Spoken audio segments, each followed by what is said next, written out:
Bonjour à toutes et à tous et bienvenue dans ce nouveau numéro de Qu'est-ce qu'on lit ce soir? Et ce soir, on va lire Star Wars, les ruines de l'Empire. Et oui, c'est le moment d'actualité d'en parler puisque le film sort aujourd'hui quand vous verrez, si vous voyez l'émission le jour de la sortie, ce qui sera peut-être pas forcément le cas de tout le monde. Donc, pourquoi je vous en parle? Parce qu'en fait, c'est une mini-série en 4 épisodes qui a été développée aux États-Unis de septembre à décembre. Donc là, c'est vraiment, on colle l'actualité américaine avec cette sortie. Et en fait, l'idée de Star Wars, les ruines de l'Empire, c'était de faire plus ou moins le lien entre le retour du Jedi et le réveil de la Force, hein, qui se passe 30 ans à peu près après la fin de l'épisode 6. Et ben franchement, le but, enfin le résultat est loin d'être atteint, parce que franchement, c'est déjà pour 4 épisodes, c'est quand même très court pour couvrir une période si courte. Et en plus, franchement, ça couvre que les premiers mois qui suivent. Bon, après, j'ai pas encore vu le film, peut-être qu'en voyant le film, je verrai certains points. Mais en tout cas, jusqu'à de ce qu'on sait du film pour l'instant et ce qu'on voit dedans, en fait, bon, déjà sur les 4 premiers épisodes, le premier épisode se passe en parallèle de la fin du retour du Jedi. Ça permet d'introduire en fait les deux personnages importants qui sont Charabey et son mari, j'ai oublié son prénom et son famille c'est Dameron, de les introduire pendant cette bataille. Et à la fin de l'épisode, ça se passe peu de temps après la fin du Retour de Jedi et ça introduit un peu l'intrigue qu'on va suivre dans la série. Et donc en fait après on a des petits épisodes qui montrent les quelques jours ou quelques semaines qui suivent la destruction de l'étoile noire et la mort de l'empereur. Donc c'est pas mal de voir qu'en gros, à la fin de l'épisode 6, on laisse entendre que ça y est, l'empereur et Dark Vador sont morts, donc l'univers il est sauvé, c'est trop la fête. Ah non, il montre que un empire de la taille de l'Empire Galactique, ça disparaît pas comme ça en 2 secondes.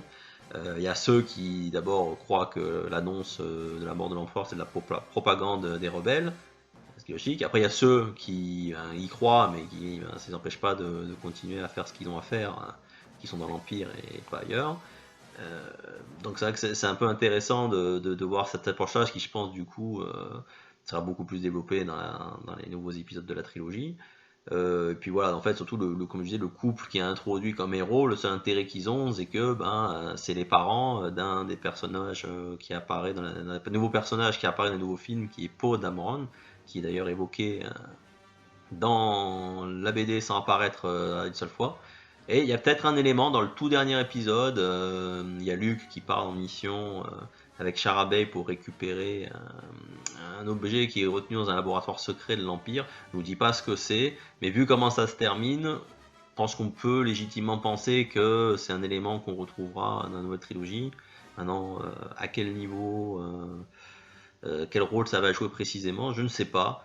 Mais bon, en tout cas, voilà, c'est vrai que ça est vendu comme, on le voit sur le bandeau qu'a mis Panini, là, vous voyez, il fait entre explorer l'univers de Star Wars, entre le retour du Jedi et le réveil de la Force. Ben oui, sachant qu'il s'est écoulé à peu près 30 ans de ce que j'en sais entre les deux, là, si ça couvre un an, c'est vraiment le bout du monde. Voilà. Donc, là aussi, ça a été un peu vendu, ça a été vendu comme tel, mais c'est un peu une belle arnaque, j'ai envie de dire. Après, le style de dessin, il y a Marco Cicchetto, qui pour ceux qui connaissent le Punisher, des dernières séries, Punisher, pas la toute dernière qui est en cours de publication, mais celle juste après, qui réintroduisait un peu le Punisher dans l'univers Marvel, des All New, non, c'était même encore avant. Enfin bref, si vous tapez Marco Cecchetto, vous verrez. Il a un style qui est sympa. Moi, j'avoue que j'aimais bien dans le Punisher, de le retrouver là, c'est bien. Mais malheureusement, il fait pas la totalité des 4 épisodes. Il y a des fois où il est remplacé, peut-être parce qu'il était trop débordé, ou peut-être tout simplement, c'est vrai que c'était des délais très courts à tenir. Voilà, c'est sorti vraiment aux États-Unis de septembre à décembre avec un numéro par mois. Donc, et je sais pas si le projet a été préparé longtemps à l'avance, donc est-ce qu'il a eu vraiment le temps de se pencher dessus pour le développer, je sais pas, mais c'est vrai que c'est dommage parce que j'aime bien son style. Des fois, de trouver d'autres qui sont moins intéressants, ça gâche un peu. Après, scénaristiquement, je vous dis, c'est plus des séries de missions, ça introduit des personnages, mais bon, sans avoir vu là, en tout cas, lui tout seul, là, voilà, on dirait c'est un livre comme ça de Star Wars, comme il y a eu à l'époque ce qu'on appelait l'univers étendu de Star Wars, qui depuis a été invalidé par Disney.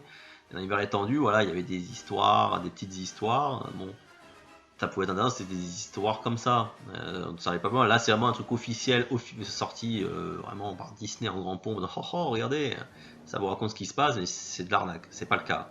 Donc peut-être que le bouquin retrouvera un peu plus d'intérêt une fois le film vu. je l'espère. En tout cas, là, au jour J, j'ai pas vu le film, je lis ça, franchement, je suis déçu, parce que l'histoire est ultra basique, il se passe pas grand chose, il n'y a pas beaucoup d'enjeux, on n'arrive pas forcément. Les personnages, il n'y a pas vraiment de moment où on se sent vraiment inquiet pour eux, il n'y a, pas spécialement d'empathie, ils sont pas c'est pas qu'on les aime pas, mais voilà, les nouveaux personnages, franchement, ça laisse indifférent. Les personnages connus, ils font un peu plus, ils font un peu du caméo par-ci par-là. Un coup, on voit Yann par-ci, on voit Leia par-là, on voit Luke à un autre endroit, on croise Lando, Calrissian le temps de deux cases. Donc, franchement, voilà, c'était vendu comme un truc vraiment à lire avant de voir le réveil de la Force. Limite, ça permettait de patienter. Ben, franchement, moi, ça m'a pas fait patienter du tout. Hein, ça se laisse lire, mais sans plus. Donc c'est pour ça que bon. Les ruines de l'Empire, j'espère que de ces ruines sortira un film excellent. Je vais aller le voir dès la sortie, parce que je suis très impatient de le découvrir. J'avoue que là, le père JJ, il m'a bien remotivé après la deuxième trilogie du père Lucas, qui pour moi avait complètement détruit la saga Star Wars en brisant le mythe de Dark Vador. Donc ça, au début de l'annonce de l'épisode 7, j'étais pas spécialement plus attiré que ça pour aller le voir. Heureusement qu'il y a eu les bandes annonces qui m'ont motivé, parce que c'est sûr que c'est pas ce livre qui m'aurait motivé à y aller. Donc voilà, je lui mets 4, parce que même si ça reste sympa, voilà, c'est anecdotique, et franchement, vu comme on l'avait vendu, ça aurait pu être vachement mieux. Voilà, bah écoutez, j'espère que cette petite chronique vous aura plu. N'hésitez pas à laisser des commentaires en bas de vidéo ou sur ma page Facebook, et je vous dis à très bientôt pour un nouveau numéro de Qu'est-ce qu'on lit ce soir.